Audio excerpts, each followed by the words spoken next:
1448 ہجرہ کے ایام ازا کے پہلے عشرے کی آج یہ آخری مجلس ہے، اور چونکہ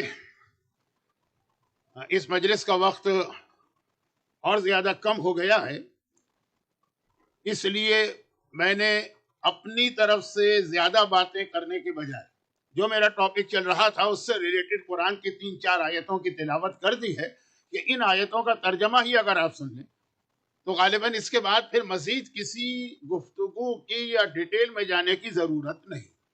پہلی آیت وہی ہے جو میں نے شروع کی مجلسوں میں تلاوت کی تھی، اور جو ایک جملہ میں نے عرض کیا تھا کہ مخمل میں ٹاٹ کا پیوند نہیں لگتا ہے، اے ایمان لانے والوں، اسلام میں داخل ہونا ہے تو ادخلوا فی السلم کافہ، مکمل اور کمپلیٹ طریقے سے داخل ہو۔ میں نے کل بھی ایک جملہ شاید کہا تھا عاشور کی فاقہ شکنی کی مجلس میں کہ اعمال عاشورہ میں ایک 4 رکعت نماز بھی شامل ہے، جو ویسٹرن کنٹریز میں ذرا کم پڑھی جاتی ہے ٹائم کی وجہ سے، لیکن بہرحال ہمارے یہاں انڈیا میں، پاکستان میں، ایسٹ افریقہ میں، انگلینڈ میں بھی میں نے دیکھا کہ ہر رضا خانے میں وہ نماز باقاعدہ ٹائم نکال کے پڑھی جاتی ہے۔ بلکہ چونکہ 2-3 دفعہ تذکرہ ہوا کہ میں آسٹریلیا سے آیا ہوں، تو آسٹریلیا میں بھی ابھی تک یہ رواج، لیکن کینیڈا میں نے بہت کم دیکھا، اور یو ایس میں بھی کم دیکھا۔ ایک 4 رکعت نماز ہے، عاشور کے دن کی نماز ہے، اعمال عاشورہ کا پارٹ ہے، اور جیسا کہ میں نے کل کہا تھا کہ جو عاشورے کا سب سے مشہور عمل زیارت عاشورہ، تو پھر یہ ہے کہ آپ سارا سال پڑھتے رہتے ہیں، جو سب سے مشہور عمل ہے کہ 7 ٹائمز آگے جانا اور پیچھے آنا، وہ اس نماز کے سے کنیکٹڈ۔ اس کے اندر باقی چیزیں تو سمجھ میں آ جاتی ہیں۔ ایک 4 رکعت نماز میں بہت جلدی یہ بات کہہ رہا ہوں کیونکہ عموماً 11 محرم کی مجلس میں یہ بات ضرور کہتا ہوں، تو اس میں ایک تو سورہ کافرون ہے، چلیں سمجھ میں آ جاتا۔ سورہ کافرون کیا ہے؟ لکم دینکم ولی دین۔ یہ کفر کے ساتھ اسلام کا پیوند نہیں لگ سکتا، یہ ملا کے کیا ہمارے پاکستان میں آج کل ایک پولیٹیکل ٹرم استعمال ہوتی ہے، ہائبرڈ سسٹم، 2 مختلف سسٹمز کو ملا کے چلانا، تو اسلام کے ساتھ کفر نہیں چل سکتا۔ لکم دینکم، تمہیں تمہارا دین مبارک ہو، میرے لیے میرا دین، بالکل سیپریٹ ہو جائے گا۔ کربلا تو اسی کا نام ہے، سیپریشن ہو رہا ہے کہ حق ایک طرف ہے، باطل ایک طرف ہے، اس کو ملا کے کام نہیں چلے گا۔ ہو سکتا ہے میری اسپیڈ تھوڑی آپ کو فاسٹ نظر آئے، لیکن چونکہ ٹائم کم ہے باتیں بہت ساری۔ دوسرا ہے سورہ قل ہو اللہ، 4 رکعت نماز کے 4 سورے ہیں، وہ بھی سمجھ میں آتا ہے۔ پورے جہاد کربلا کا مقصد ہی لا الہ الا اللہ تھا، بہت ہی مشہور فارسی کی ربائی ہے، بہرحال اس مجمع کے سامنے کیا پڑھوں جن کے لیے اردو شعر سمجھنا بھی مشکل ہوتا ہے۔ حقا کے بنا الہ الہ است حسین، یہ کلمہ لا الہ، پورے جہاد کربلا کا مقصد یہ کلمہ تھا، تو سورہ توحید اعمال عاشورہ کا ایک پارٹ ہے۔ 1000 ٹائم قل ہو اللہ مکمل کریں عاشور کے دن۔ اب کچھ چیزیں ایسی ہیں کہ جو بہرحال ہماری طاقت سے باہر ہیں، کیونکہ بہت سارے اور عبادتیں بھی انجام دینا، لیکن کم از کم نماز عاشورہ میں اس کو شامل کر کے یاد دلایا کہ کربلا کا جہاد توحید پروردگار کے لیے۔ چوتھا سورہ بھی سمجھ میں آ جاتا ہے، سورہ منافقون۔ کربلا تو نام ہی اس بات کا تھا کہ جتنے منافق تھے جنہوں نے اپنے چہرے کے اوپر ایک نقاب اور پردہ ڈالا تھا، اس کو نوچ کے حسین نے پھینک دیا۔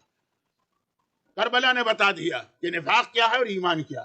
مگر چوتھا جو سورہ ہے، جو سیکوینس میں تیسرا بنے گا، تو وہ ہے سورہ احزاب۔ چلیں سورہ احزاب کی کچھ آیتیں تو سمجھ میں آتی ہیں کہ عاشورے کے اندر فضائل اہل بیت آیت تطہیر اسی سورے میں ہے۔ جو آیت میں نے ابھی تلاوت کی خطبے کے آخر میں، ان اللہ و ملائکتہ، وہ بھی اسی سورے میں ہے۔ اسی سورے میں وہ آیت ہے جو غدیر خم میں پیغمبر نے اعلان سے پہلے تلاوت کی تھی کہ نبی اولا بالمومنین، کہ نبی مومنوں کا مولا۔ غدیر میں یہی کہا تھا نا کہ میں مولا ہوں، جو مجھے مولا مانتا ہے وہ علی کو مولا مانے۔ یہ آیت اسی میں لقد کان لکم فی رسول اللہ اسوۃ حسنہ کی آیت ہے۔ یہ آیتیں تو سمجھ میں آتی ہیں، لیکن سورہ احزاب میں اور بہت سے اہم پیغام، بلکہ بعض تو ایسے میسیجز ہیں کہ اگر آپ کو عاشور کے دن اردو میں سمجھایا جائے تو شاید آپ اسے توہین عزاداری سمجھیں یا توہین اہل بیت سمجھیں۔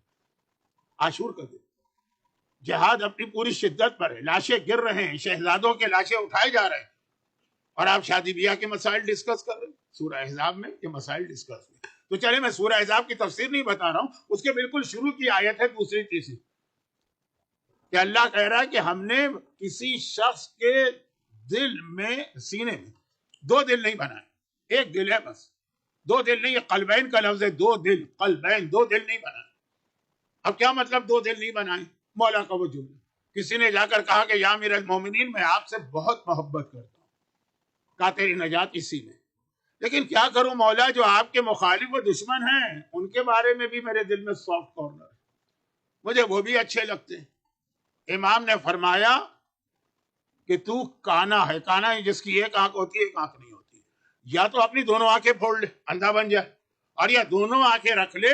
دیکھیے ہمارے یہاں یعنی ایسٹرن کلچر میں، انڈیا کی بات نہیں کر رہا، باقی پورے ایسٹرن کلچر میں کانے کی شکل صبح کو دیکھتے ہیں تو لوگ کہتے ہیں پورا دن گزرے گا۔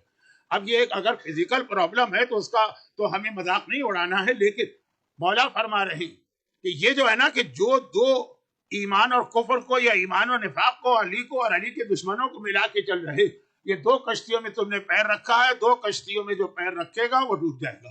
اب یہ بار بار میسج دیا جا رہا تھا، اور کربلا کا مقصد بھی یہی تھا کہ بالکل کلیئر ہو جائے، یہ ادھر جانا ہے یا ادھر جانا ہے۔ اب یا ایھا الذین آمنوا ادخلوا فی السلم کافہ، مکمل تمہیں مومن بننا، جیسے میں نے 9 محرم کی مجلس میں کہا تھا کہ اگر نماز تم اللہ کے بتائے ہوئے طریقے سے پڑھو گے تو تمہاری شادیاں بھی اللہ کے بتائے ہوئے طریقے سے ہوں گی، اگر تم روزہ اللہ کے بتائے ہوئے طریقے سے رکھو گے تو تمہارے بزنس بھی اللہ کے بتائے ہوئے طریقے سے ہوں گے۔ یہ نہیں ہوگا کہ روزے میں اللہ کا خیال کرنا، بزنس میں مارکیٹ کو دیکھنا ہے کہ مولانا اگر حرام کا حلال کا خیال کرنے لگے تو بزنس ہو نہیں سکتا۔ کل عاشور کا دن کتنا سیریس، غم کا دن، لیکن میں نے آقا حسین کا جملہ بتایا تھا کہ آقا حسین نے کربلا کے جہاد میں یہ حرام لقمہ تمہارے پیٹ میں جائے۔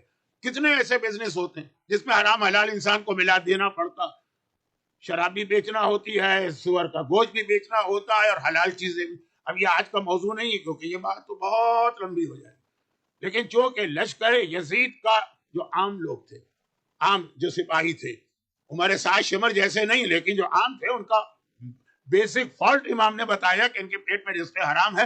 تو اب یہ موضوع نہیں ہے میرا، یہ ہے کہ مکمل اسلام میں داخل ٹائم لگے گا، تم انسان ہو، شیطان بھی اسی دنیا میں، غلطیاں بھی ہوں گی، گناہ بھی ہوں گے، توبہ کا دروازہ بھی کھلا ہے، پروردگار کی رحمت بھی تمہارے ساتھ ہے، سب سے بڑھ کے شفاعت معصومین بھی تمہارے ساتھ ہے، سب سے بڑھ کے یہ عزاداری میں تمہاری آنکھوں سے نکلے ہوئے آنسو جو رومال زہرا میں جمع ہو رہے ہیں، یہ بھی تمہارے ساتھ۔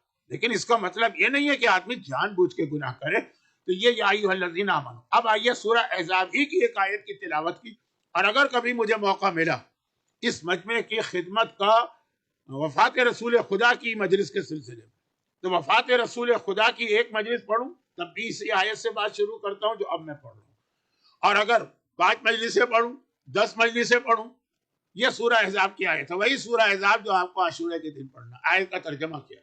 اچھا مجھے پتا ہے 21 سینچری میں ویسٹرن کنٹریز میں رہ کر یہاں کے بچوں کو یہ چیز سمجھانا بہت مشکل ہے۔ یہاں کچھ ایسا مائنڈ بنایا جاتا ہے کہ ان چیزوں کو بچے قبول نہیں کریں گے۔ تو میں بچوں کے لیے مجلس نہیں پڑھ رہا ہوں، وہ انگلش لیکچر ہو رہا ہے، میں تو بڈھوں کے لیے مجلس پڑھ رہا ہوں کہ جو میرا اپنا ایج گروپ ہے، تو ان کو تو کم از کم ٹھیک رہنا ہے، پھر آپ بچوں پہ کام کر سکیں گے۔ اگر خود آپ ہی ڈاؤٹ میں ہیں تو آگے آپ کس طریقے سے اپنی جنریشن میں ایک عقیدہ ٹرانسفر کریں گے؟ یہ قرآن کی آیت وما کان اور عجیب آیت اس لیے کہ قرآن جتنے واجبات بتاتا ہے نا، وہ عموماً مردوں کا نام لیا جاتا ہے، اس میں عورتیں آٹومیٹک شامل، نمازیں قائم کرو۔ اب یہ مرد اور عورت کو الگ الگ نہیں کیا، یا ایھا الذین آمنوا کتب علیکم الصیام، روزے میں الگ الگ نہیں کیا، زکوٰۃ میں الگ الگ نہیں کیا، ہر جگہ ساتھ ہے، صرف 2 جگہوں پہ الگ کیا، ایک حجاب کے مسئلے پر۔ کیا ایمان لانے والوں میں آیتیں بھی زیادہ نہیں پڑھ رہا ہوں کیونکہ وقت میرے ہاتھ سے نکل جاتا ہے، کہ اے ایمان لانے والے مردوں اپنی نگاہوں کو نیچے کرو، اور ایمان لانے والی عورتوں اپنی نگاہوں کو نیچے کرو، یا الگ الگ کر دو۔ وہاں بھی ایک آرڈر آ سکتا ہے، کیا ایمان لانے والوں آنکھیں نیچے کر لو، مرد بھی آ گئے عورت بھی آ گئی، لیکن مسئلے کی اہمیت کی وجہ سے حجاب بہت اہم۔ اور سورہ احزاب میں ایک نہیں 2 جگہ پر پہلے حجاب کا فلسفہ بتایا اور پھر ایک لسٹ بتائی کہ کن سے حجاب کرنا ہے کن سے نہیں کرنا۔ یہ عاشور کے دن عمل عاشور میں وہاں لاشیں گر رہے ہیں، قاسم کا بدن ٹکڑے ٹکڑے ہو رہا ہے، اکبر کے کلیجے میں برچھی اتر رہی ہے، اصغر کا گلا چھد رہا ہے، اور ہم یہ آیت پڑھ رہے ہیں۔ اسلام کا کوئی حکم بغیر کسی فائدے اور مصلحت کے اور فلسفے کے نہیں ہوتا۔ کبھی الگ سے یہ بات سورہ احزاب کی تفسیر میں آئے گی۔ اب ایک آیت یہ آ رہی ہے، ایک حجاب کے حوالے سے آیت آئی جہاں مرد الگ اور حکم ایک دیا گیا ہے۔ بھئی ایسا ہوتا کہ دو الگ حکم ہوتے تو ٹھیک ہے، مردوں کو الگ مینشن کرو، اور تو ایک ہی حکم دیا جا رہا ہے کہ نگاہیں نیچی کرو۔ کیونکہ حجاب کا مسئلہ آتا ہے تو لوگ سمجھتے ہیں کہ حجاب خالی عورت کی ذمہ داری ہے، مرد کو فری ہینڈ ہے، اس کی بھی ذمہ داری، لیکن ایک الگ سبجیکٹ۔ اور اس سے پہلے یہ آیت آئی، وَمَا كَانَ لِمُؤْمِنٍ وَلَا مُؤْمِنَةٍ، نہ کسی مومن کو یہ اختیار یا آپشن ہے، اور نہ کسی مومنہ کو یہ اختیار اور آپشن ہے۔ یہ لفظ اختیار جو ہے اردو کا لفظ، لیکن عربی سے آیا اور اس میں لفظ یہی آیا، ابھی سنی آیا، وَمَا كَانَ لِمُؤْمِنٍ، کسی مومن کو یہ اختیار نہیں ہے، اس کا یہ حق نہیں، اور کسی مومنہ کو بھی یہ اختیار اور اس کا حق نہیں، ان یکون لہم الخیارہ، ان کو اختیار، خیارہ اختیار اسی سے نکلا۔ کب؟ کہاں نہیں ہے اختیار؟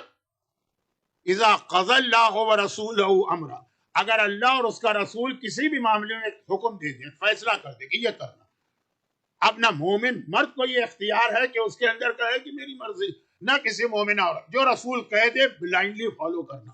اب دیکھیں یہ جملہ 21 سینچری کو ینگسٹر کو سمجھانا کتنا مشکل ہے، بلائنڈلی فالو، لیکن بزرگوں کو تو سمجھایا جا سکتا ہے نا کہ آنکھیں بند کر کے عمل کرنا، بالکل واضح قرآن کی آیت۔ اور پھر آ جائیے اس آیت پر جس کو، اچھا اب آپ کہیں گے کہ مثلا آپ سے مطلب آپ نہیں ہیں، اگر آپ لوگ ہوتے تو اس مجلس میں بیٹھتے ہی نہیں، کیونکہ آپ کو پتا ہے کہ میں کیا پڑھوں گا۔ دوسرا، اچھا یہاں تو مسئلہ آپ کے پاس چوائس بھی ہے نا، کہیں اور بھی جا سکتے ہیں اسی پریمیسز کے اندر، لیکن آپ کیا کہہ سکتے ہیں؟ آپ یہ کہہ سکتے ہیں اچھا یہ آیت قرآن میں، ہم کو تو پتہ ہی نہیں، ہم نے کبھی نہیں سنی۔ یہی اکثر لوگ کہتے ہیں نا، اچھا خمس بھی واجب ہے، ہم نے تو کبھی نہیں سنا، تقلید بھی واجب ہے، ہم نے تو کبھی نہیں سنی، فلاں چیز بھی واجب ہے، ہم نے ابھی تو آپ اس اسٹیج سے گزر چکے۔ لیکن میں تو 52 سال سے جو مجلسیں پڑھ رہا ہوں تو شروع کا اسٹیج یہی تھا، لوگوں کو تقلید بتاتے تھے، لوگ کہتے تھے آج تک ہم نے نہیں سنا۔ بھئی قصور آپ کا ہو گیا، آپ نے نہیں سنا، یا قصور اسلام کا ہو گیا، اسلام نے تو پہلے دن سے کہہ دیا، آپ نے نہیں سنا، یہ آپ کی غلطی ہے نا۔ اسی طرح سے اب یہ حجاب کے مسئلے میں اچھا وہ فرض کزن بھی نامحرم ہے، اچھا بھائی کی بیوی بھی نامحرم ہے، اچھا بیوی کی بہن بھی نامحرم، کیا کیا تماشے ہو چکے ہیں شروع میں، خاص طور پر انڈیا اور پاکستان کے ان علاقوں میں جہاں پر ایک جادو کا لفظ تھا، جادو، میریکل نہیں، جادو، میجک، وہ لفظ کہہ دیجئے ساری عورتیں آپ کے لیے محرم ہو گئے، کوئی حجاب کی ضرورت نہیں، ہنسی کیجئے، مذاق کیجئے، جوک کیجئے، جو دل چاہے، وہ کیا ہے، اپنی بیوی کو چھوڑ کے ساری عورتوں کو بہن بنا دیا، فلاں بہن، وہ ساری عورتیں آپ کی محرم ہو گئی، اور عورت نے ایک لفظ بھائی استعمال کر لیا، سب بھائی ہو گئے اس کے۔ انڈیا اور پاکستان میں کئی علاقے ایسے ہیں، بمبئی ہے، کراچی ہے، جہاں پہ وہ بلڈنگ ہوتی سی بڑی بڑی، اب یہ جو لوگ یہاں پیدا ہوئے ان کو تو میں سمجھا بھی نہیں سکتا ہوں، لیکن یہاں چونکہ زیادہ تر تو وہیں سے آئے ہیں۔ دارالسلام میں بھی میں نے بلڈنگیں دیکھی، لیکن دارالسلام کا ماحول نہیں دیکھا، کراچی کا ماحول دیکھا، ایک بلڈنگ کے اندر کا 50 فلیٹ ہے، وہ ساری عورتیں جو ہے نا ہر آدمی کے لیے محرم ہے، اور سارے مرد ہر عورت کے لیے محرم ہے، ایک بھائی کہے کر ایک بہن کہے کر، بھائی نہیں، بھائی اور بہن۔ اب یہ جو مسئلہ آتا ہے نا، تو یہاں پہ تو آپ کہہ دیتے ہیں ہم نے آج تک سنا ہی نہیں، ہم نے تو سنا ہی نہیں، لیکن اب وہ یہ میسج اللہ نے اس آیت میں دیا ہے جو کوئی مومن نہیں کہہ سکتا میں نے آج تک یہ آیت نہیں سنی۔ ہاں وہ یہ کہے گا کہ مجھے اس کا ترجمہ، مجھے اس کی تفسیر نہیں پتا تھی، بھئی جب آیت آپ نے سن لی تو آپ کی ذمہ داری تھی کہ آپ پوچھتے کون سی آیت، ان اللہ و ملائکتہ یصلون علی النبی، اے مومنو اللہ درود بھیجتا ہے، یا ایھا الذین آمنوا، اے ایمان لانے والو تم بھی درود بھیجو، یہ ہے نا حکم۔ لیکن کیا آیت یہاں پہ رک گئی، ختم ہو گئی آیت، صلو علیہ پہ آیت کمپلیٹ ہو گئی، وسلموا تسلیما بھی آگے شامل۔ تو کبھی آپ نے سوچا کہ ایک آیت میں دو حکم دیے، بالکل ساتھ ساتھ دیے ہیں، ایسا بھی نہیں کہ ایک آیت کے بعد والی آیت میں ہو، نہیں اسی آیت میں ہے، آدھے حکم پہ عمل کرتے باقی آدھا کیا، ان اللہ و ملائکتہ کے آخر میں یا ایھا الذین آمنوا کے بعد آرڈر آ رہا ہے نا، سلو درود بھیجو، آپ درود بھیج دیتے ہیں، لیکن اس کے ساتھ کہا گیا بلکہ آپ درود بھیجتے ہیں تو انتظار کرتے ہیں کہ پڑھنے والا آیت مکمل کر لے، ٹھیک ہے، سلو پہ زبان ذرا سی موومنٹ شروع ہو جاتی ہے لیکن ویٹ ہوتا ہے کہ صلو علیہ وسلموا تسلیما. سلم تسلیما کسے کہتے ہیں؟ کبھی سوچا ہے؟ آپ کہیں گے ہم نے آیت آج تک نہیں سنی. کون کہے گا؟ سلموا تسلیما اس کا مطلب کیا ہے؟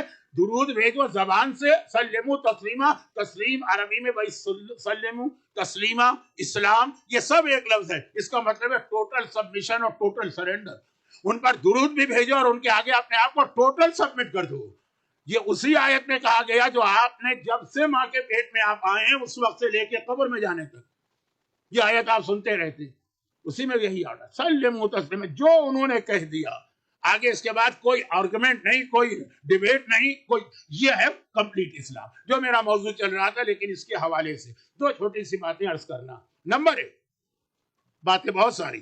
نمبر ایک، اس کے لیے ضروری ہے کہ جہاں سے وہ حکم آ جائے اس کو اسی طرح مانے، اپنی عقل نہ لگائیں. اب بتائیے 21 سینچری کے اس بچے کو جو یہاں کے اسکول میں پڑھا اور یہاں کے کالج میں پڑھا ہے، آپ کہہ سکتے ہیں؟ آپ کو پتا ہے کہ رسول نے کہہ دیا تو بس آگے میں کچھ نہیں کہوں گا. لیکن یہ تو الحمدللہ میرا اپنا یہ ایکسپیرینس ہے 52 ایئرس کا. آپ میں سے بہت سو کی ایج بھی نہیں ہوگی، بلکہ ہو سکتا ہے کچھ ایسے ہوں جن کے باپ کی بھی اتنی عمر نہ ہو جتنا میرا تجربہ. الحمدللہ میں نے دیکھا کہ ویسٹ میں آ کے لوگوں نے بہت محنت کی ہے اپنے فیملی پر. یہ اتنی محنت دارالسلام میں نہیں کی جاتی تھی، اتنی محنت کراچی میں نہیں کی جاتی تھی، اتنی محنت بمبئی میں نہیں کی جاتی تھی، اتنی محنت لکھنؤ میں نہیں کی جاتی تھی، اتنی محنت لاہور میں نہیں کی جاتی. واقعا لوگوں کو مسئلے کی اہمیت پتہ ہے، وہ اپنی حد تک کوشش کر رہے. اور آپ کو معلوم بھی کہ اب یہ پوری سوسائٹی اگینسٹ ہے. بچہ کہاں کہاں آپ بچے کو بچائیں گے، رہے گا تو اسی سوسائٹی. یہ آزا خانوں کو، یہ سینٹرز کو بہت غنیمت سمجھیں. یہی ہے کہ جو اس وقت بہت زیادہ آپ کے بچوں کے لیے ایک پروٹیکشن کا ذریعہ ہے. اور واقعا خوشی ہوتی ہے ویسٹ کے کچھ سینٹرز دیکھ کر جس میں یہ بھی شامل ہے. ابھی مکھی صاحب میرا شکریہ ادا کر رہے تھے تو میری بھی ذمہ داری. من لم یشکر الناس لم یشکر اللہ. جو بندوں کو تھینک یو نہ کہے وہ کبھی اللہ کے شکر ادا کر ہی نہیں سکتا. کہ میں بھی شکریہ ادا کروں جماعت کا جس نے مجھے انوائٹ کیا. اچھا میرے پاس، میرے ذہن میں، اب میں کچھ باتیں نہیں کہنا چاہتا، یہ آنے سے پہلے بہت ساری مس انڈرسٹینڈنگ تھی اور میں ہیزیٹیٹ کر رہا تھا. آپ پوچھئے گا، بہت ہیزیٹیٹ کر رہا تھا. لیکن یہاں آنے کے بعد بہت ساری مس انڈرسٹینڈنگ دور ہو گئی. اور بہت میں نے، اب یہ لفظ اچھا تو نہیں ہے لیکن انجوائے کیا اپنے اس وزٹ کو. اور میں نے سوچا کہ بالکل صحیح ڈیسیشن لیا. پورا تعاون جماعت سے بھی ملا، آپ سے بھی ملا، لوگوں سے ملا، سب کچھ اپنی جگہ. واقعاً یہ زندگی کا میرا ایک تجربہ تھا، کیونکہ بعض جگہوں پہ آدمی جاتا ہے اس کو کچھ نہیں پتا ہوتا کیا ہوگا. یہاں پہ میرا ایک اندازہ تھا کہ برا ہوگا، لیکن اتنا زیادہ پریشر تھا کہ کئی سال سے میں ڈیلے کر رہا تھا. لیکن آ گیا تو اب سوچ رہا ہوں کتنا اچھا میرا ڈیسیشن تھا. آپ کا بھی شکریہ، جماعت کا بھی شکریہ. لیکن اصل موضوع پہ آ جاؤ کہ باقی جو میں نے یہاں ایکٹیویٹیز دیکھی، جو کربلا کا میسج ہے، اور کربلا سے پہلے یہ رسول خدا کی تبلیغ کا میسج ہے. اب یہ ٹائم نہیں ہے کہ میں ان چیزوں کی تفصیل میں جاؤں. جو رسول خدا کی تبلیغ اسٹارٹ ہے، جس کا ایک جملہ میں نے شاید شب عاشور پڑھا کہ علی کے ساتھ تبلیغ کی تھی. علی کو رسول سے الگ کر دیں یا فاصلہ ڈال دیں تو رسالت زخمی ہوتی ہے. وہ پیغمبر کا طریقہ حسین نے کربلا میں لی، اور وہ یہاں میں نے دیکھا. وہ کیا طریقہ کہ سارے لوگ معاشرے کے، سوسائٹی کے، کمیونٹی کے سب لوگ مل کے حصہ لیں گے. نہ مردوں کی کوئی الگ اکیلے ذمہ داری ہے، نہ عورتوں کی اکیلے ذمہ داری ہے، نہ یوتھ کی اکیلے ذمہ داری ہے. ہر آدمی. پیغمبر نے یہی کیا، حسین نے یہی کیا. مرد بھی گئے، عورتیں بھی گئے، بچے بھی گئے، بوڑھے بھی گئے، سب گئے. الحمدللہ یہاں جو 10 دن میں نے ماحول دیکھا، مجھے اس کے بعد کا نہیں پتا، لیکن ایسا لگ رہا ہے کہ پورا سال یہ ہوتا رہا ہوگا. خاص طور پر آپ کے بچے. اب وہ جو پروجیکٹ بنا کے رکھا ہے کربلا کا، دل خوش ہو گئے. کیونکہ آج کا بچہ جو ہے نا وہ مجلس سے وہ چیز نہیں سمجھ پاتا. یہ بچے جو بیٹھے ہوئے ہیں انہوں نے مجلس سے ہی سب سیکھا کہ کربلا کیا تھی، خیمے کہاں تھے، دریا کہاں تھا، حسینی لشکر کہاں تھا، یزیدی لشکر کہاں تھا. لیکن آج یہ ممکن نہیں. اتنا زیادہ ہمارے بچوں کو، ہماری یعنی اپنی شیعہ کمیونٹی، پوری دنیا کے بچوں کو اتنا زیادہ اس ویژول پہ ڈال دیا گیا، اور وہ بھی اس طرح سے ڈالا گیا ہے کہ ان کا دماغ. اب یہ یوٹیوب اور ٹک ٹاک نے، یوٹیوب سے بھی زیادہ ٹک ٹاک، انسٹا، سب سے بڑا نقصان یہ پہنچایا کہ 10 منٹ سے زیادہ کوئی چیز سن نہیں سکتا بچہ. بچے تو بچے، بڑوں کی بھی حالت ہے، بڑے تو بڑے، مجھ بڈھوں کی بھی حالت ہے. کبھی کوئی انٹرسٹنگ قسم کی اسپیچ آ جائے، پتہ چلے 40 منٹ کی ہے، 2 منٹ کے بعد ہم بند کر دیں گے. اور 6 منٹ کا کلپ آ جائے، 5 منٹ کا کلپ آ جائے، ٹک ٹاک ہے تو 1 منٹ کا کلپ آ جائے، وہ شوق سے سنتے ہیں. یہ انسان کی جو سوچنے کی طاقت ہے، کنسنٹریشن، وہ اس کا ڈیوریشن کم کر رہے ہیں. اس میں یہی چیزیں کام آتی ہیں کہ ایک نگاہ ڈالے گا وہ، اس کی سمجھ میں پورا جہاد کربلا آ جائے گا، ایٹ لیسٹ ذہن کے اندر اسکیچ بن جائے گا. بڑی محنت کرتے ہوں گے میرا اندازہ. تو یہ بہت اچھا یہاں پہ کام ہو رہا ہے، لیکن خیال اس بات کا کرنا کہ ابھی دنیا بہت تیزی سے آگے بڑھ رہی ہے. پہلا اسٹارٹ یہاں سے لیا جاتا ہے کہ جو رسول کہہ دیں آگے تمہیں اس کے اندر اپنی مرضی نہیں چلانا. اچھا میں اس کی 1-2 مثالیں دے دوں بہت جلدی، ٹائم بہت کم ہے آج میرے پاس، بہت جلدی. جو لوگ جن کی میں مثال کوٹ کر رہا ہوں ان کی نیت کوئی بری نہیں، سب اچھی نیت والے، لیکن اپنے ذہن سے، اپنے عقل سے، اپنے لمیٹڈ ویژن سے انہوں نے اسلام کو سمجھا. جب آدمی اپنے لمیٹڈ ویژن سے سمجھتا ہے تو جتنا اس کے سامنے ہوتا ہے نا وہ اسی کو انف سمجھتا ہے. فارسی کا سب سے بڑا پوئٹ کون ہے؟ اب ایک پوئٹ تو کسی زبان میں بھی بڑا نہیں ہوتا ہے، 2-3-4 کے نام ہیں. ان میں سے ایک ہے مولانا روم. انہوں نے ایک مثنوی لکھی ہے، اس میں ایک واقعہ کوٹ کیا، بہت مشہور واقعہ کہ ایک علاقے میں ہاتھی آ گئے. وہاں والوں نے آج تک ہاتھی دیکھا ہی نہیں تھا، پہلی بار ہاتھی آ گیا. اب ہاتھی آ گیا تو سارا شہر دوڑ کے گیا، ہاتھی ہاتھی ہاتھی دیکھو. یہ معاویہ کی ڈرٹی پالیٹکس تھی. مسجد کوفہ کی آپ زیارت کرتے ہیں تو آپ کو ضرور بتایا جاتا ہوگا کہ جیسے مکے میں خانہ کعبہ میں انٹر ہو تو باب السلام سے داخل ہونا مستحب، جو آج کل پاسبل نہیں رہا. پاسبل تو ہے، بہت ڈیفیکلٹ ہو گئی. مدینے میں باب جبرائیل سے انٹر ہو مسجد میں، اور کوفے میں باب صوبان سے داخل ہو، مستحب ہے. اب وہاں سے لیڈیز کو نہیں جانے دیتے کیونکہ لیڈیز جینٹس کو الگ کرنا زیادہ امپورٹنٹ. اس واقعے سے صوبان عربی میں کہتے ہیں اشدہے کو پائٹن. اب وہ بہت مشہور واقعہ ہے کہ وہاں سے ایک اشدہا اندر داخل ہو کے سیدھا بالکل اینڈ میں مسجد کوفہ میں مولا کے پاس منبر کے سامنے جا کے کھڑا ہوا اور اس نے مولا سے کچھ سوالات کیے. یہ واقعات وہاں زیارت میں بہت سنتے ہیں. چنانچہ جس ڈور سے وہ انٹر ہوا تھا اس کا نام تھا باب صوبان، اشدہے کا یا پائٹن کا دروازہ. اب جب یہ واقعہ مشہور ہو تو معاویہ گھبرا گیا، یہ تو علی کی فضیلت سامنے آ رہی. اس نے وہاں ایک ہاتھی لا کے باندھ دیا. اچھا وہاں کوفے والوں کے لیے ہاتھی بہت بڑی چیز. آپ نے افریقہ میں بہت ہاتھی دیکھا ہوگا، شاید کسی نے شکار بھی کیا ہو. خیر تو انڈیا میں بھی ہاتھی ہوتا ہے مثلا، لیکن کوفے والوں کے لیے ہاتھی بڑی چیز تھی. اب جو ہاتھی دروازے پہ باندھا تو سب کی اٹینشن ادھر ہو گئی. ہاتھی ہاتھی ہاتھی، وہ اشدہے کو بھول گئے. اس دروازے کا نام بھی چینج ہو گیا، نام ہو گیا باب الفیل، ہاتھی والا دروازہ. یہ معاویہ کی پالیسی، اٹینشن ڈائیورٹ کرو، اس سے زیادہ کوئی نئی چیز لا کر. میں یہ نہیں کہتا کہ آج کے لوگ، آج یہی پالیسی ہے دشمنوں کی، لیکن اس کا بھی حصہ. ایام ازاں آتے ہیں، کرکٹ کے میچ شروع ہو جاتے ہیں، یہاں سے توجہ وہاں ہوگی. ایام ازاں آتے ہیں، فیفا کا ورلڈ کپ شروع ہو جاتا ہے، یہاں کی توجہ وہاں ہوگی. چلے 2 مہینے 8 دن مشکل ہے، لیکن شب عاشور بھی لوگ میچ دیکھتے ہیں، عاشور کے دن بھی دیکھتے ہیں. خیر تو خلاصہ یہ کہ توجہ ہٹانے کے ایک طریقے ہوتے ہیں. ہاتھی لا کے باندھا. اب دیکھیں گے ابھی، بلکہ حتیٰ شیخ عباس قمی کی مفاتیح الجنہ دیکھ لیجیے، وہ کتنی 100 سال پرانی کتاب ہے. 1360 ہجرہ میں ان کی موت ہوئی، وفات ہوئی ہے، تو ادھر 100 ایئر. اس میں بھی لکھا ہے کہ مسجد کوفہ میں باب فیل سے جاؤ، ہاتھی والے دروازے سے. یہ اتنا مشہور تھا کہ اگر وہ لکھتے ہیں کہ اشدہے والے دروازے سے جاؤ تو آپ کو پتہ ہی نہیں چلتا یہ دروازہ ہے کہاں پہ. وہ تو صدام کے خاتمے کے بعد اس کا پرانا نام آیا. تو خلاصہ یہ کہ ہاتھی کسی علاقے میں پہنچ جائے، نئی چیز ہوگی تو سب کی اٹینشن ادھر ہو جائے گی. اندھوں نے، کچھ اندھے تھے، انہوں نے محسوس کیا کہ پبلک دوڑ کے جا رہی ہے، کہاں جا رہی ہے؟ کہا ہاتھی آیا. کہا ہاتھی کسے کہتے ہیں؟ اب اندھے کو کیسے آپ سمجھائیں گے؟ لوگوں نے کہا چلو تمہیں ہاتھی کے پاس کھڑا کر دیتے، لے جا کے کھڑا کر دی. 8 اندھے تھے، 4 5 6 ٹائم نہیں ہے میرے پاس. ایک اندھے نے ہاتھی کے پیر جو ہوتے ہیں بڑے بڑے اس کو چھوا. اچھا ہاتھی تو پلر کی طرح ہوتا. دوسرے نے ہاتھی کے جو پیٹ ہوتا ہے اس کو چھوا. نو تم جھوٹ بول رہے، ہاتھی تو وال کی طرح ہوتا. کسی کا ہاتھی کی سونڈ پہ ہاتھ گیا، اس نے کہا نو تم دونوں جھوٹ بول رہے، ہاتھی تو رسی کی طرح ہوتا ہے. تو اب جتنا حصہ ہاتھی کا ان کے ہاتھ سامنے آیا اس سے انہوں نے ہاتھی کو پہچانا اور سب نے غلط کی. اب ہمارا بھی یہی مسئلہ ہے کہ تو پورا اسلام ہم کو پتا ہو اور پھر ہم کوئی فیصلہ کریں تو ہمارا ڈیسیجن صحیح ہوگا. ہمارے سامنے تو اسلام کا ایک لمیٹڈ حصہ ہے، جتنی ہماری نالج اتنا ہمارا ویژن. پھر اگر آپ رزلٹ نکالیں گے تو ہمیشہ غلط ہوگا. آپ کہیں گے جی وہ ہاتھی تو دیوار ہے، وہ کہے گا جھوٹ بول رہے ہو، ہاتھی تو پلر ہے، وہ کہے گا جھوٹ بول رہے ہو، ہاتھی تو رسی اور روپ کی طرح سے ہے۔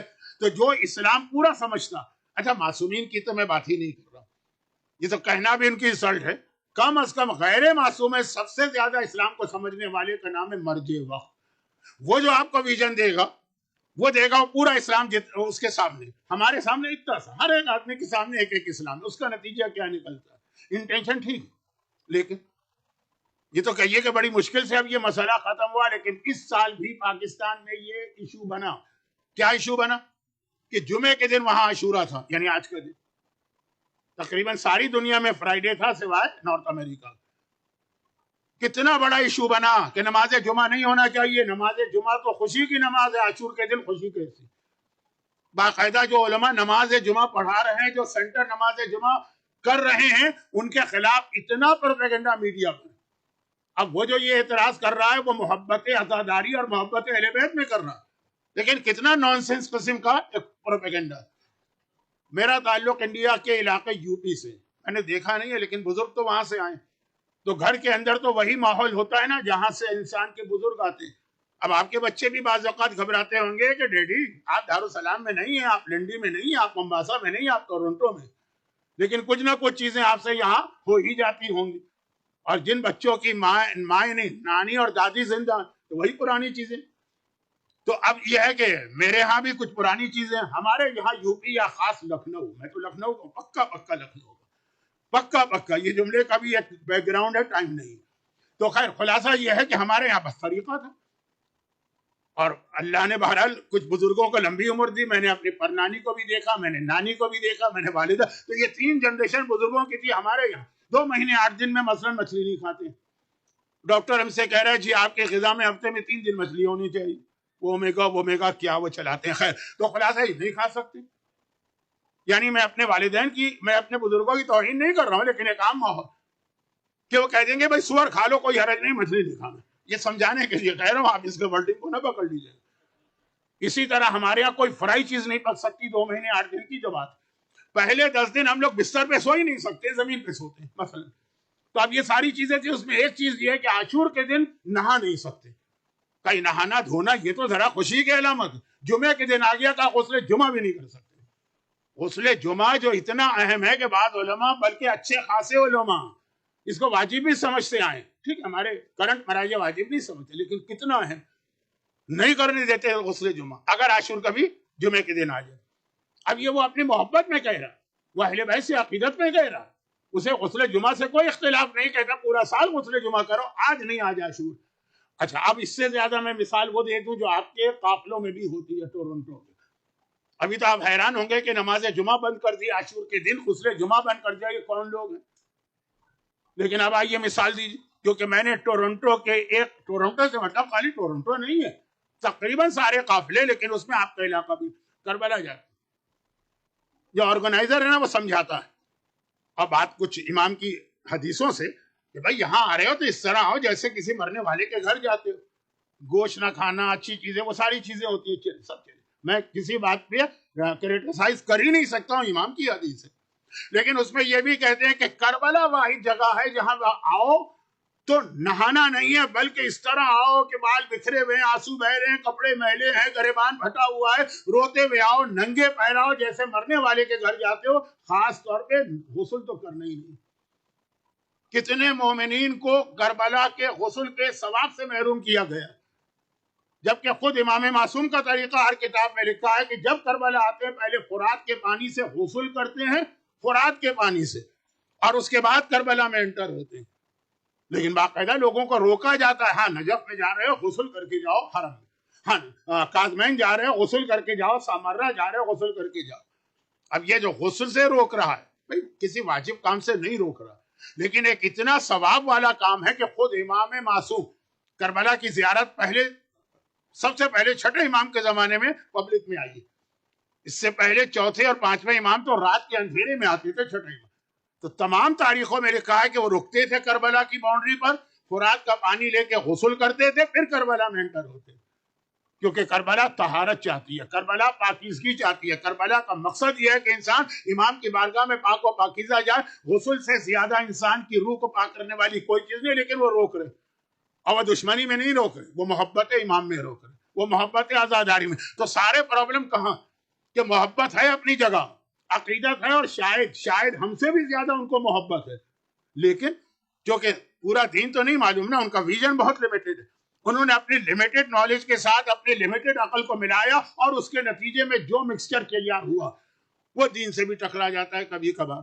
یہی وجہ، یا نہیں، یہ بھی جو ہے نا، یہ اردو والوں کو کہہ رہا ہوں، یہی وجہ، یہی جب کہتے ہیں تو پھر ہم لمیٹڈ کر دیتے ہیں. یہ بھی ایک ریزن ہے کہ آقا حسین کے جہاد کا جو پرپز آیا ہے زیارت عاشورہ، نہیں، زیارت اربعین. زیارت اربعین بہت امپورٹنٹ زیارت. مومن کی پہچان کیوں بتائی گئی؟ میں توہین کی نیت سے ایک جملہ نہیں کہہ رہا ہوں، کہیں آپ کو غلط فہمی نہ ہو جائے. زیارت عاشورہ کو مومن کی پہچان نہیں بتایا گیا، زیارت وارثہ کو مومن کی پہچان نہیں بنایا، زیارت امین اللہ کو مومن کی پہچان نہیں بنایا، حتی زیارت آل یاسین جس کی بہت امپورٹنس ہے اس کو مومن کی پہچان نہیں قرار دیا.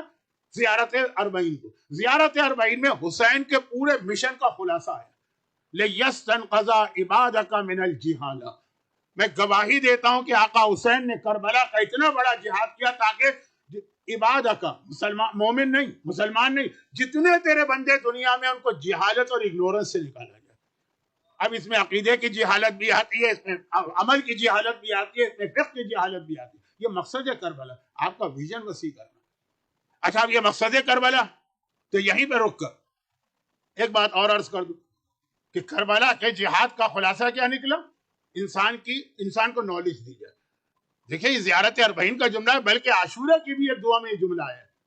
عاشورہ کی بہت دعا ہیں، عاشورہ کی ایک دعا میں جملہ آیا ہے، لیکن چونکہ وہ دعا مومن کی سائن آف مومن نہیں بتایا، اس لیے میں اس کو دلیل میں نہیں لا رہا ہوں. زیارت اربعین کو دلیل میں لا رہا ہوں، وہ سائن ہے ایمان. اس میں یہ آیا تاکہ تیرے بندوں کو جہالت سے نکالا جائے، یعنی علم دیا جائے. یہ کربلا کے جہاد کا مقصد تھا. بھائی، آج سے آخری ایام ازا کی آخری تاریخ تک آپ کس کا غم کرتے ہیں اور کس کو یاد کرتے ہیں؟ زینب کبریٰ کو نا. پورے جہاد میں زینب نے تلوار چلائی، اب جو جہاد شروع ہوا، کوئی نیزہ چلایا ہے، کوئی تیر چلایا ہے، صرف لوگوں کو نالج دی، لوگوں کو اگنورنس سے نکالا ہے. زینب کا پورا جہاد زینب کے خطبے. لیکن اب یہ نالج کہاں ملتی؟ دیکھیے، اب ذرا جو میرا موضوع بننے والا تھا، لیکن اب کیا کروں، ٹائم ختم ہو گیا، مختصر بات کر رہا ہوں. اور وہ یہ کہ یہ جو نالج دی ہے، نالج کہاں ملتی ہے؟ نالج کسی کیمسٹ کے یا فارمیسسٹ کے یا شاپرز ڈرگ مارٹ میں ملتی ہے کہ گئے آپ نے بوٹل لی، 2 کیپسول کھائے، پوری نالج چلی گئی. نالج پوپائی دا سیلر نہیں ہے کہ آپ نے وہ ایک مرتبہ اسپینش کھایا اور اتنی طاقت آ گئی. نالج کسی سپر مارکیٹ میں نہیں ملتی. نالج جو ہے وہ کسی مثلا اسٹورز میں، ڈپارٹمنٹ اسٹور میں، ہائپر اسٹور میں نہیں ملتی. نالج جب ملے گی، کہیں رکھی ہوئی نہیں، نالج جب ملے گی مرجع کے ذریعے ملے گی. تو اب جو چاہتے ہیں کہ ہم کو نالج نہ ملے، یعنی ہم کربلا کے جہاد میں پارٹیسپیٹ نہ کریں، ہمارا رول نہ ہو، تو کربلا کا جہاد ہے لوگوں کو نالج دو اور ویژن دو. وہ ملے گا تھرو مرجع کا، مرجع کو ختم کر دو، بہت آسان ہو جائے گا کام. کہاں سے لیں گے یہ ویژن؟ کہاں سے لیں گے یہ نالج؟ پھر خود سے سوچیں گے تو یہی ہاتھی کی طرح ہوگا. کسی کو اسلام پلر لگے گا، کسی کو اسلام وال لگے گا، کسی کو اسلام روپ لگے گا. صحیح اسلام کسی کو نہیں ملے گا. آج جو مرجعیت کے خلاف اتنا زبردست پروپیگنڈا ہو رہا، اور یہاں رک کر اب میں دیکھیے الگ الگ باتیں ہیں، جلدی جلدی مکمل کر رہا ہوں. یہاں رک کر وہ میسج میں ریپیٹ کر دوں جو میں نے 9 محرم کو شروع کیا، اور وہ یہ ہے کہ اب رسول کا طریقہ کیا ہے، اہل بیت کا طریقہ کیا ہے. اہل بیت اور رسول کا طریقہ ہے کہ جو دشمن ٹول لے کر آئے یا ویپن لے کر آئے یا ہتھیار لے کر آئے، اس کو اسی کے ٹول سے جو ہے شکست دو. میں نے مثال میں وہ 8ویں امام کی حدیث دی تھی کہ موسیٰ نے جادوگروں کو اس معجزے سے، عیسیٰ نے میڈیکل سائنس والوں کو اس معجزے سے، رسول نے عرب کو بہت اپنی زبان و شاعری تو اسی معجزے سے. یہ طریقہ قیامت تک کے لیے. اور اس وقت کا زمانہ کیا؟ اس وقت کیسے ہم کو یا ہمارے بچوں کو اسلام سے دور کیا جا رہا ہے؟ مرجعیت تو اس لیے آ گئی کہ وہ بہت امپورٹنٹ ٹاپک ہے. اور بھی چیزیں آپ کو معلوم ہے کہ آپ بچوں پہ کتنی محنت گھر میں کرتے ہیں. جہاں اسکول گیا اور آپ کے ہاتھ سے نکلا، جہاں وہ سوسائٹی میں پہنچا آپ کے ہاتھ سے نکلا. 2 سال کے، 4 سال کے، 5 سال کے بچے کو آپ گھر میں رکھ سکتے ہیں، 16 سال کے، 18 سال کے بچے کو نہیں رکھ سکتے. یہ نہیں کہیے گا کہ جی قوانین کی وجہ سے نہیں، یہ بچہ بڑا ہوتا ہے آپ کے کنٹرول سے نکلے گا. اس کی ایک چھوٹی سی ایگزامپل دے دوں، ٹائم بہت کم ہے، باتیں بہت زیادہ ہیں، جلدی سے ایک چھوٹی مثال، یہ قرآن کا فارمولا اور مسائل. چھوٹی مثال کیا؟ معصومین، ائمہ معصومین. پرسوں بھی یہ بات، یعنی شب عاشور میں نے ذرا لائٹ وے میں کہی تھی، اب بہت سیریس کہہ رہا ہوں. لائٹ وے میں کیا کہا تھا کہ رسول خدا نے ایک رول ماڈل ہے نا، تو ہم کو بتایا کہ بری بیوی کے ساتھ بھی کیسے لائف گزارنا ہے، ایک ایگزامپل سیٹ کی. اب آئیے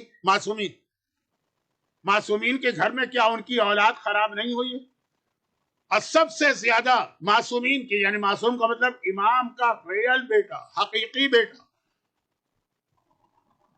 اور وہ اتنا گمراہ ہو گیا کہ امام کا اپنا بیٹا امام کے اگینسٹ ہے. سب سے بڑی ایگزامپل کون سی؟ اور جس میں کوئی ڈاؤٹ نہیں، کہا جاتا ہے 10ویں امام کے بیٹے جناب جعفر قذاب کا لقب ہے، انہوں نے 12ویں کے خلاف امامت کا دعویٰ کیا، لیکن وہ ذرا کنٹروورسی کہ واقعاً وہ دل سے امام کے اگینسٹ ہے یا صرف پروٹیکشن کے لیے کہ عباسی میری طرف آ جائیں. بہت لمبی بات ہو رہی، لیکن ایک ریئل ایگزامپل ہے کہ اتنی مخالفت کسی نے نہیں کی، اور وہ ہیں چھٹے امام کے پوتے محمد ابن اسماعیل. اور اتنا انہوں نے چھٹے امام تک چلا سلسلہ، ان کو تو مانا، 7ویں کو اتنا نہیں مانا، اور ایسا چلا کہ وہ آج تک ان کے جو بوئے ہوئے بیج ہیں وہ آج تک فروٹ دے رہے ہیں. یہ سگے بھتیجے ہیں 7ویں امام کے، اور سگے پوتے ہیں چھٹے امام اسماعیل کے بیٹے، سب ہر ایک کو پتا ہے. تو اب ہوا یہ، اچھا یہ تو بہت مشہور. انہی کے ساتھ ان کے چچا عبداللہ افتح تھے.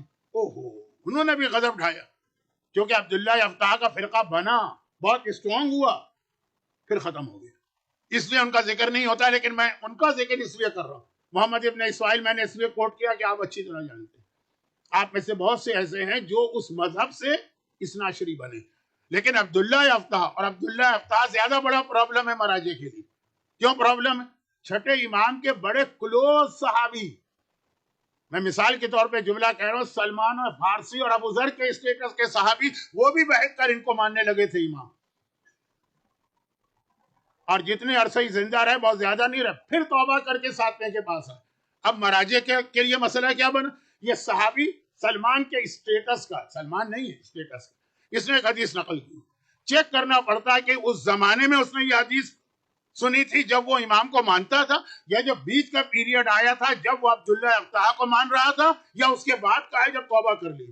آج 1300 سال کے بعد کسی حدیث کی ڈیٹ معلوم کرنا، اور ایک حدیث نہیں. لیکن عبداللہ افتح چھٹے امام کی زندگی ہی میں یہ راستے سے ہٹ گئے. محمد ابن اسماعیل تو دادا کے مرنے کے بعد پھر ہٹے. لوگوں نے کہا چھٹے امام سے، مولا آپ کا بیٹا کہاں؟ ہاں، یہ کچھ گمراہ فرقوں میں اٹھنے بیٹھنے لگا ہے، میں اس کو روکتا اور سمجھاتا ہوں، یہ میری بات نہیں مانتا. آپ کا بیٹا ایگزامپل نہیں ہے، امام کا اپنا بیٹا، حقیقی بیٹا، سگا بیٹا اور بڑا بیٹا. 7ویں امام تو چھوٹے تھے. اور امام کیا کہہ رہے ہیں؟ امام یہ نہیں کہہ رہے کہ بھائی وہ شیطان نے اس کو بہکا دیا، بہک گئے، نہیں، کہہ رہے ہیں یہ سوسائٹی کا انفلوئنس. کچھ گروپس چھٹے امام کے زمانے میں تھے جو لوگوں کو مس گائیڈ کرتے تھے، کہ وہ اس میں بیٹھ رہا، وہ سرکل کے اندر موو کرتا. میں کوشش کرتا ہوں، وہ میری بات نہیں مانتا. اچھا، اب اس کی بہت ساری ریزن ہے، لیکن ہمارے اور آپ کے لیے یہ ایک ہم کو مورال کی پاور دیتا ہے کہ امام کی کوشش کے بعد بھی ان کا بیٹا ان لوگوں میں بیٹھنے لگا. آج بھی یہی، آپ پوری کوشش کریں، محنت کریں، لیکن آپ کا بچہ آپ جیب میں تو نہیں رکھیں گے نا. وہ سوسائٹی میں اٹھے گا، بیٹھے گا، اسکول ہے، کالج ہے، یونیورسٹی ہے، جاب کا ماحول ہے، باہر کا ماحول. تو اب ہمارا کام ہے کوشش کرنا. اور اس کے اندر اس وقت میں پھر آپ بات اس لیے ریپیٹ کر رہا ہوں کہ اس میں ایک ذرا مس انڈرسٹینڈنگ ہو گئی تھی میرے شروع کے جملوں کی وجہ سے. بس میں آ رہا ہوں مسائل پر. اور مس انڈرسٹینڈنگ یہ ہوئی تھی کہ کچھ میں نے سوشل میڈیا اور ٹک ٹاک اور انسٹا اور اس کے خلاف کچھ جملے کہے تھے، کیونکہ اس کی خرابی بہت بڑی. تو لوگ یہ سمجھے کہ مولانا اس کو حرام کہہ رہے ہیں. تو اب یہ تو سب لوگ تو، بلکہ میجورٹی تو ہم کو اتنا نہیں مانے گی، لیکن جو کچھ ماننے والے تھے انہوں نے کہا مولانا کیا یہ چھوڑ دیں، کوئسچن آنسر سیشن میں جائیے، یہ سوال آیا. اب قرآن نے اس میں ایک بہت اچھا فارمولا بتایا، یعنی قرآن کا ہر فارمولا بہت اچھا ہے، مگر یہ ایکسٹریم مثال دی ہے قرآن نے کہ اس کے بعد اب چیپٹر کلوز. یسألونک عن الخمر والمیسر، اے حبیب لوگ آ کے تم سے سوال کرتے ہیں کہ شراب یعنی وائن اور میسر یعنی گیملنگ، اس کے بارے میں پوچھتے ہیں کہ اس کا کیا حکم ہے؟ قرآن نے کیا کہا؟ فیہما اسم کبیر و منافع للناس، اس میں گناہ بہت بڑا ہے لیکن لوگوں کے لیے فائدہ بھی ہے۔ شراب کی تعریف کوئی شرابی نہیں کر رہا، قرآن کر رہا۔ گیملنگ کی تعریف کوئی گیملر نہیں کر رہا، کیسینو میں جانے والا قرآن کر رہا۔ کہا اس میں گناہ بھی ہے اور اس میں فائدہ بھی۔ اسمہما اکبر من نفعہما، اس کے گناہ زیادہ بڑا ہے، اس کا فائدہ کم ہے، اس لیے اس کو حرام کیا گیا۔ تو فارمولہ آ گیا، جہاں پہ فائدہ زیادہ ہو نقصان کم ہو وہ چیز آپ کے لیے اجازت ہے، جہاں پہ گناہ بڑا ہو نقصان فائدہ کم ہو وہ چیز آپ کے لیے حرام۔ شراب کی مثال دی، میں اس لیے بھی کہہ رہا ہوں کہ بہت سے لوگ آتے ہیں مولانا آپ لوگ کہتے ہیں گانا حرام، ارے فلاں بیماری کا علاج گانے سے ہو رہا ہوگا۔ قرآن نے جب شراب کے لیے کہا کہ اس میں فائدہ ہے تو گانا تو بہت چھوٹا گناہ۔ آج تو ایک ریسرچ میں نے دیکھی کہ مولانا وہ سور کے گوشت کے بھی اتنے فائدے، جبکہ کوئی فائدہ کسی کی سمجھ میں نہیں آ رہا ہے۔ میوزک کا پھر بھی فائدہ، گانے کا پھر بھی فائدہ، لیکن میں نے کہا ہوگا فائدہ، لیکن مسئلہ یہ جو قرآن نے فارمولہ دیا ہے کہ ہاں فائدہ ہوگا، گناہ بڑا ہے کہ فائدہ، نقصان زیادہ ہے کہ نفع، یہی آج کے میڈیا کا مسئلہ ہے۔ اب آپ کو دیکھنا ہے اس کا نقصان زیادہ ہے کہ فائدہ زیادہ۔ اگر اس کو آپ دین کے لیے استعمال کریں، ہمارے بچے جو اتنے ایکسپرٹ ہیں میڈیا میں وہ اسی کو دین کے لیے استعمال کریں تو اس سے بڑی عبادت کوئی نہیں۔ اور اگر وہ اسی کو ان چیزوں کے لیے استعمال کرے کہ گھر ٹوٹ رہے ہیں، لڑکیاں بھاگ رہی ہیں، بیویاں طلاق لے رہی ہیں، شوہر دوسری عورتوں میں انوالو ہو رہے ہیں، اور پھر اس کے بعد پورا گناہوں کا سلسلہ، اب دیکھیں ٹائم نہیں، تو پھر یہ حرام ہے، اور پھر یہ حرام۔ یعنی ایک ایسی چیز ہے کہ جو ہر انڈیویجول کے حالات کے اوپر، اور جیسا کہ میں نے کہا کہ اس کے تین چیزیں، نمبر ایک یہ کہ اس میں جو حرام چیزیں ان میں انوالو ہو جائے ہمارے بچے تو گناہ ہی کبیرہ۔ نمبر دو کہ نہیں، حرام میں تو انوالو نہیں ہو رہے، دین کی خدمت کر رہے ہیں، اس سے بڑی شاید عبادت کوئی نہ ہو، یہ بہت میں ذرا غلط لفظ کہا، یہ بہت بڑی بات ہے۔ ایک یہ کہ نہیں نہ دین کی خدمت کر رہے ہیں نہ نقصان کر رہے ہیں، بس اپنا خالی انٹرٹینمنٹ لے رہے۔ مثلا مجلس میں آ گئے تھے، کوئی میچ مس ہو گیا ورلڈ کپ کا تو وہ جا کے انہوں نے اس کے اوپر دیکھ لیا، نہ کوئی فائدہ دین کو نہ نقصان، تب بھی جائز۔ یہ تیسری کیٹیگری میں زیادہ لوگ آتے ہیں، دوسری کیٹیگری کے اندر وہ بچے آتے ہیں جو گروپ بنا بنا کے دین کی خدمت کر رہے ہیں، اور یہ وہ فریضہ ہے جو آج سے زینب کبریٰ نے سنبھالا۔ بھیا تو نے تلوار کا جہاد کیا ہے، تبلیغ کا جہاد میں کروں۔ اور کس طرح سے اس فریضے کو انجام دیا، آسان نہیں ہے۔ زینب کا رول اتنا اہم ہے کہ 40 کے عشرے میں علماء بیان کرتے رہتے، وہ وہاں پہ آئے گا۔ لیکن پہلے تو آج 11 محرم کا دن کربلا میں آ گیا، 11 محرم کا دن آ گیا۔ عمر سعد نے کہا کہ اب چلنے کی تیاری کرو۔ میں اب صرف ایک جملہ اس لیے کہہ رہا ہوں کہ کہیں غلط فہمی نہ ہو، بعض روایتوں میں ہے کہ عمر سعد نے کٹے ہوئے سر تو رات کو ہی بھجوا دیے تھے شام غریب، لیکن کربلا کی روایتوں میں آپ اس طرح کی ریسرچ پہ مت جائیے جو عام طور پہ مشہور۔ 11 محرم تھی، عمر سعد نے کہا کہ سیدانیوں کو اب قیدی بنا کے لے جانا، اور جب ان کو لے جایا جا رہا تھا تو پہلا امتحان تو یہی تھا کہ ہر بیوی کو مدینے کی روانگی یاد آ رہی۔ جب مدینے سے ہم چل رہے تھے تو محملیں تھیں، ہماریاں تھیں، پردے پڑے تھے، اور سب سے بڑھ کر یہ کہ سوار کرانے والے ہمارے وارث زندہ تھے۔ ام فروا کے لیے قاسم تھا، لیلا کے لیے اکبر تھا، کلثوم کے لیے عباس تھا، حتی زینب کے لیے حسین تھے، اور آج نہ محمل ہے، نہ ہماری ہے، نہ پردے ہیں، نہ کوئی سوار کرانے والا۔ ہر بیوی کو اپنا اپنا وارث یاد آیا۔ اس وقت زینب نے سہارا دیا کہ شریعت الحسین ہے زینب۔ اکثر ایک جملہ کہتا ہوں، شام غریبہ تک زینب زینب تھی، شام غریبہ آئی تو زینب ختم ہو گئی۔ اب زینب کبھی حسین بنی، زینب کبھی عباس بنی، زینب کبھی اکبر بنی۔ بیویوں گھبراؤ نہیں، میں تمہیں سہارا دوں گی۔ ایک ایک بیوی کو سوار کرائے، آخر میں خود زینب کی باری آئی، دائیں دیکھا بائیں دیکھا، مدینہ یاد آ گیا۔ ایک نہیں، سب وہاں سہارا دینے والے محرم مرد تھے۔ بڑی حسرت سے کہا، عباس تیری بہن سوار ہو رہی ہے، تو بھی سہارا نہ دے گا؟ بس میرا بیمار امام آگے بڑھا، آج سے کربلا کی ذمہ داری میری، پھوپھی اماں گھبرائیے نہیں، میں آپ کو سوار کراتا ہوں۔ اور اس کے بعد یہ قافلہ چلا۔ عمر سعد نے کہا، اونٹوں کو شہیدوں کے لاشوں کے درمیان سے لے جاؤ۔ بس ادھر یہ قافلہ شہیدوں کے لاشوں کی طرف گیا، اور ہر بیوی کی نگاہ اپنے اپنے وارث کے لاشے پہ چلی پڑی۔ ہر بیوی نے اپنے آپ کو وارث کے لاشے پہ گرا دیا. قاسم کے بدن کے ٹکڑے دیکھ کے فروا آ رہی ہیں. لیلا کے کلیجے میں برچی تو ہے لیکن ایک مرتبہ اکبر کے کلیجے میں برچی ہے. لیلا جا رہی ہیں. کلثوم فرات کی جانب چلی، عباس میرا بھیا عباس. لیکن زینب کی توجہ سجاد کی طرف. زینب کی ذمہ داری سجاد کا پروٹیکشن ہے. کیا دیکھا؟ سجاد کا پورا چہرہ زرد ہو گیا، پورا جسم کانپ رہا اور ایسا لگ رہا ہے کہ سجاد مرنے والے. ارے میرے سجاد کی حالت کیوں ہوئی؟ کیا دیکھا؟ سجاد کی نگاہ میدان کے گور و کفن لاشے پہ پڑی. جوان بیٹا بوڑھے بابا کا لاشا دیکھتا جا رہا ہے، پورا جسم کانپتا جا رہا. زینب کو یقین ہو گیا کہ اگر اٹینشن نہیں ہٹائی تو سجاد مر جائے گا. زینب نے بھتیجے کی توجہ لاش سے ہٹائی. کیسے ہٹائی؟ آواز نہیں دی. کبھی ایسا ہوتا آدمی سنتا بھی نہیں ہے. زینب نے اپنے آپ کو چلتے اونٹ سے گرا دیا. پھوپھی کے گرنے کی آواز آئی. سجاد نے چونک کے دیکھا، پھوپھی اماں. توجہ ہٹ گئی. لیکن میں نے تو کہہ دیا اور آپ نے سن لیا. زینب نے اونٹ سے گرایا تو کس طرح گرایا؟ زیارت کا جملہ ہے، میرا سلام اس شہزادی پر جن کے دونوں ہاتھ ان کی گردن سے بندھے. گرنے والا ہمیشہ سہارا دے، ہاتھوں کا سہارا لیتا. ہائے وہ زینب جس کے دونوں ہاتھ گردن سے بندھے ہیں اور سر کے بل زمین کربلا سے ٹکرا رہی. اور پھر سجاد کو بچا کے یہ قافلہ چلا. اب یہ پہلا دن نہیں، بار بار زینب کو اپنے سجاد کو بچانا ہے. قافلہ کوفے میں پہنچ گیا.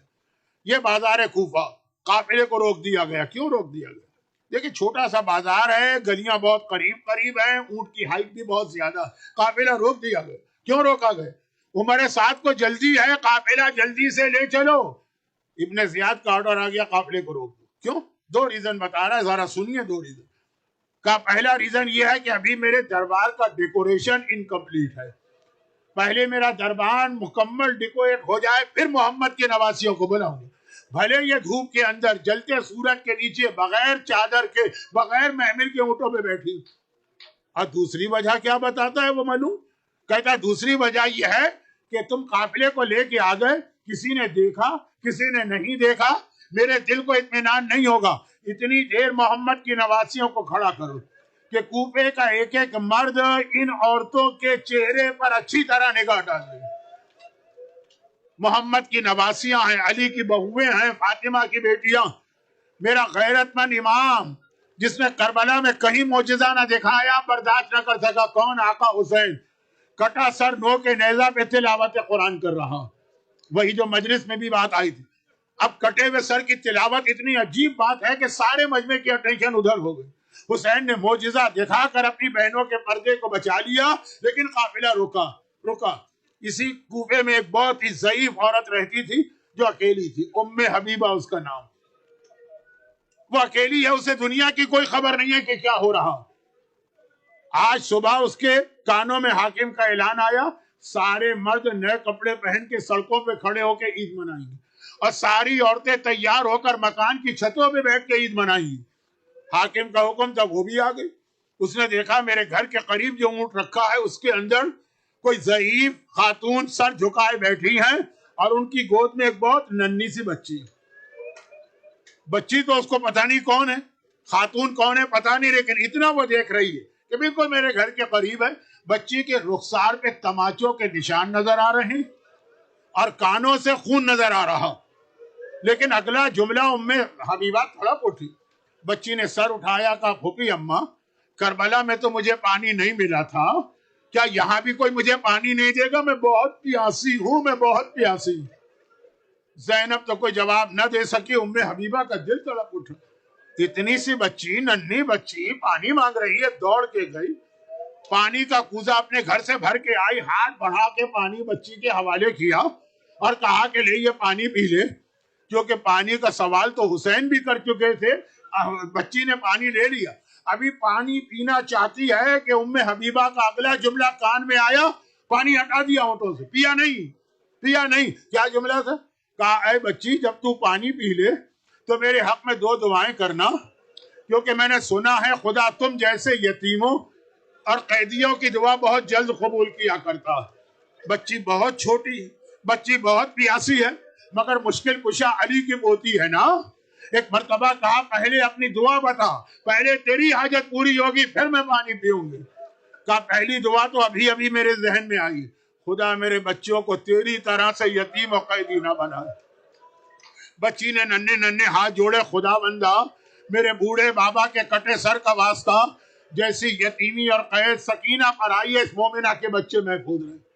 اور ہاں تیری دوسری دعا کیا ہے؟ کہ اب میں بہت بوڑھی ہو گئی، بس ایک ہی دعا ہے، ایک مرتبہ مرنے سے پہلے خدا مجھے مدینے کی زیارت کا موقع دے دے. سکینہ تو دعا کرنے لگی. زینب نے اپنے شہر کا نام دشمنوں کے شہر میں سنا، چوک کے ام حبیبہ کو دیکھا، اے ضعیفہ مدینے کی دعا کیوں کر رہی؟ ہو سکتا ہے وہ کہتے روضہ رسول پہ جانے کا. نہیں، ارے مدینہ میرے مولا علی کا شہر ہے، میری شہزادی فاطمہ کا وطن ہے. زینب نے کہا لیکن اب تو علی بھی نہ رہے، فاطمہ بھی نہ رہی.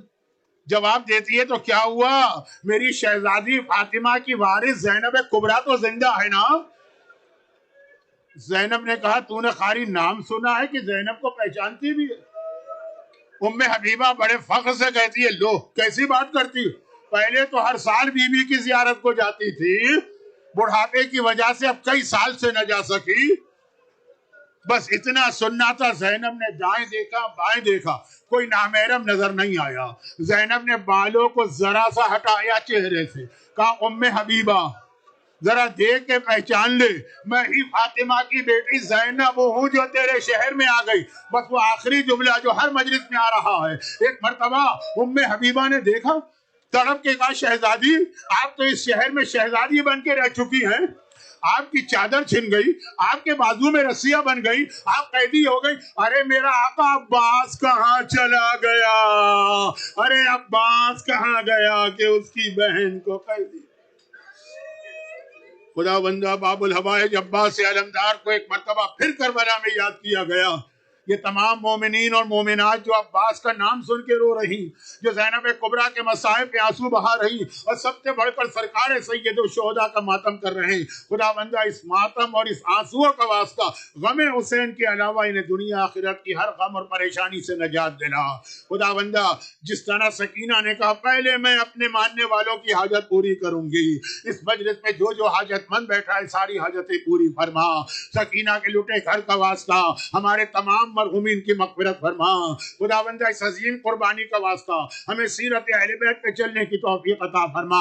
دنیا بھر میں جہاں جہاں عزاداران امام مظلوم اور محبان اہل بیت موجود ہیں، ان کے مال، ان کی جان، ان کی عزت، ان کی اولاد کی حفاظت فرما، اور ان مظالم کے انتقام کے لیے ظہور امام میں تعجیل فرما. ماتم